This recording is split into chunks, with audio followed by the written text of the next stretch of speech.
It seems to be a natural law that we're always searching for balance because imbalance, well, it doesn't feel so great. So why are male and female seen as separate and opposite? Do we need these opposing energies of masculine and feminine? Without these opposing energies, would we just be a goddess on the loose? If you've ever wondered whether there's such a thing as the wounded masculine and the wounded feminine, or are we all divine beings who aren't wounded at all, then this episode is for you.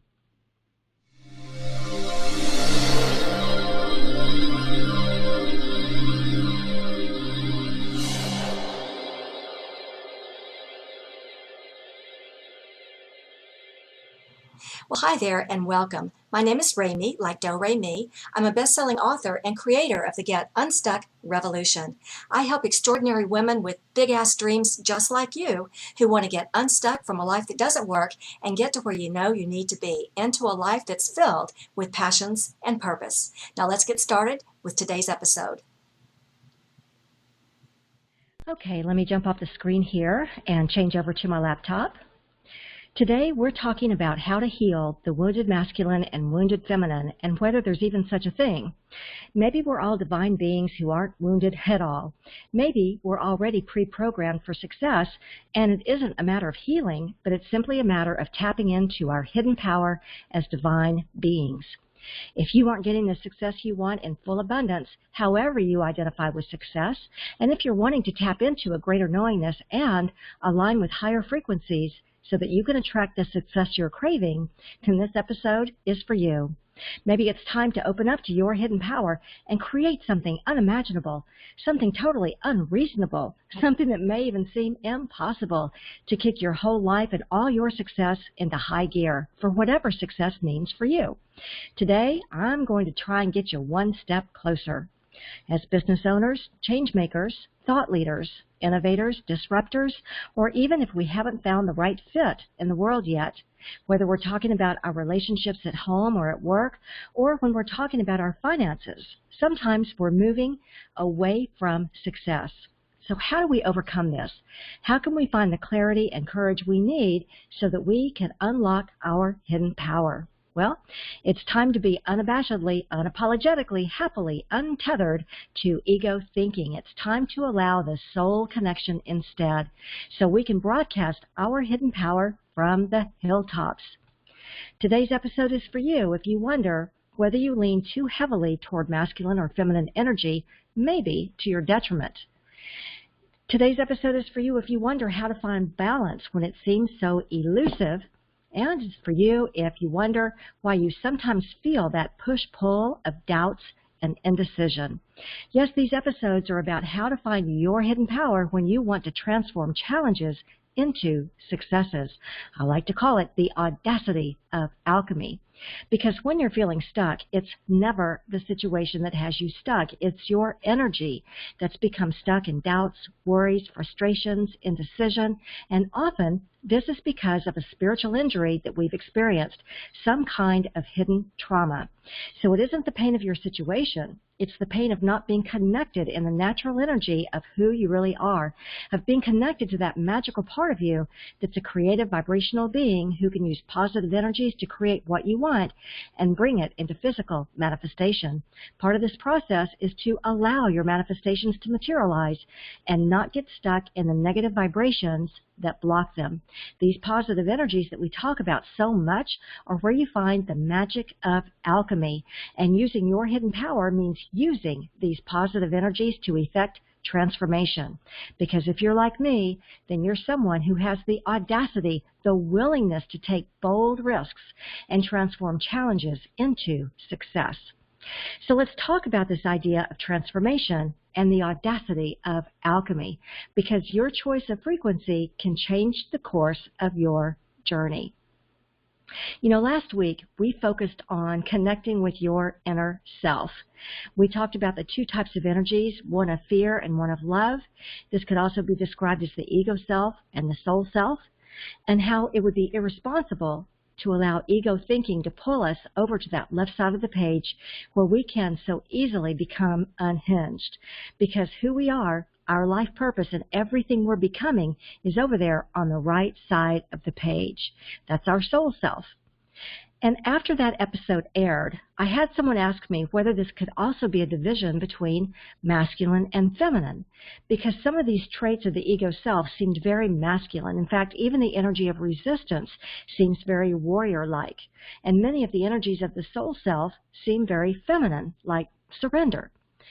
So what if we were to step outside of the ego self and soul self example and look at these as masculine and feminine energies? Well, if we had to, many of us might struggle to come up with distinctive qualities for either. In today's society, the boundaries between masculinity and femininity have continued to blur, beginning back in the 60s with bra burning, and even before that. Good grief, we could go way back to the era of witch hunts and how early religion was threatened by a matriarchal society. But if we look closely, it doesn't really matter what our actual gender is. It doesn't matter if we're a male or a female biologically. We can take on qualities of both masculine and feminine energies. It's almost as if we've been trying to find separation between the masculine and feminine from the early Chinese writings of yin and yang more than 3,000 years ago, to psychologists who have defined the left and right brains as masculine and feminine, to modern-day energy healers who define the left side of the body as feminine and the right side of the body as masculine. You know, originally, the principle of yin and yang was that all things exist as inseparable and contradictory opposites.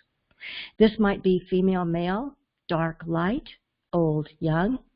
The two opposites both magnetize and complement each other. Neither one appears to be superior to the other. If you increase one side, it creates an imbalance. So an equal balance between the two must be reached in order to have harmony. And we can also reference the Course in Miracles, where it talks about where there is light, darkness can't dwell. But can we be 100% in light all the time? Can we be 100% in the dark all the time? If we're always in light, how can we learn about challenges? There's no contrast, no balance. That's one of the reasons we came to the Earth School. If we're always in the dark, how can we find balance? If we're always in a masculine energy, how can we find balance? And of course, we could ask the same about our feminine side. So it seems to be a natural law that we're always searching for balance, because imbalance doesn't feel so great. So why are male and female seen as separate and opposite? Do we need these opposing energies? Well, in some psychological circles, male energies have been associated with action and power and a warrior figure, while female energies have been associated with creativity, vulnerability, surrender. But can we really have action and power without some interjection or interruption of creativity and vision? If we were to separate out masculine and feminine qualities just based on what we know from society and movies and our own experience, well, it might look like this.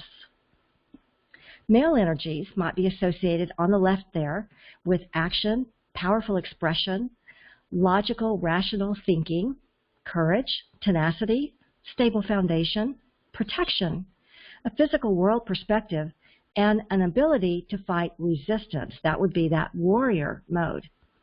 And over here on the right side of the page, female energies might be creativity, vulnerability, imaginative thinking, nurturing, flexibility, patience, wisdom, spiritual perspective, flow, receptivity, grace, allowing a vision to manifest without micromanaging, and surrender. That would be the peacemaker. So we have sort of on the left the warrior and on the right the peacemaker. But like I say, are these based on society and movies and our own experiences? Or are these qualities divinely appointed? When you think about it, if you carry a more feminine energy regardless of your gender, don't you feel a tinge of jealousy when you look at some of these stereotypical masculine qualities? And if you carry a more masculine energy, don't you feel an inner protest because you can access your soft side just as easily? Well, just like the yin and yang symbol, perhaps all things are not black and white. So what's the truth about male and female energies? What happens if we erase our preconceived images of men and women? What if we just see energies? Divine energies without gender or without judgment. You know, I don't know if you ever saw the movie Face Off. John Travolta plays an FBI agent and Nicolas Cage plays a terrorist. And they're sworn enemies, of course. And they medically assume each other's physical appearance by swapping faces.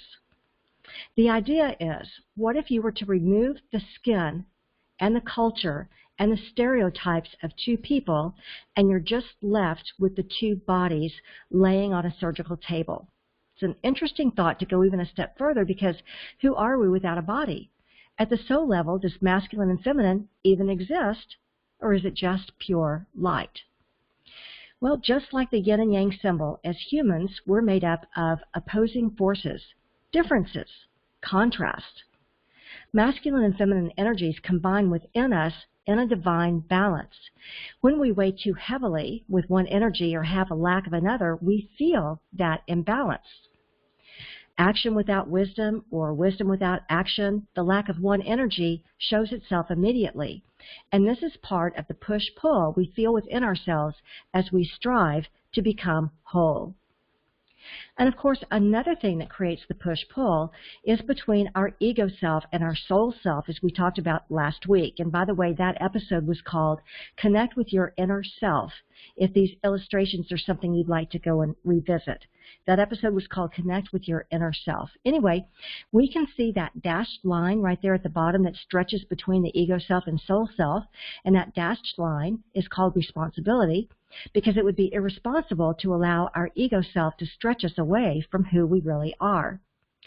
It's the ability to combine these energies in a divine way that allows motion and breaks us out of feeling stuck. Now, you may be asking, how can I use these negative energies of ego in a divine way? That makes no sense. Yet, in certain situations, some of these seemingly negative energies might be perfectly appropriate.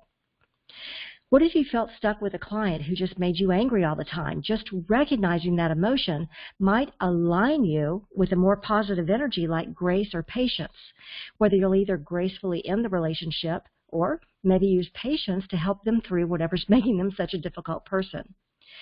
So it's the ability to combine these energies in a divine way that allows motion and breaks us out of feeling stuck.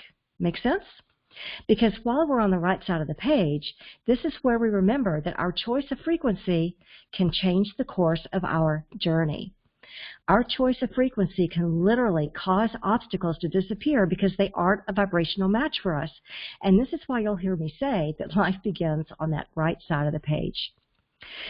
So while I'm thinking about it, if you already know that you're ready to dissolve life's obstacles that are on your path to success, if you already know that you're ready to be a creator, then you might be ready for this amazing new tool to get you moving into some better patterns and frequencies where success can find its way to you.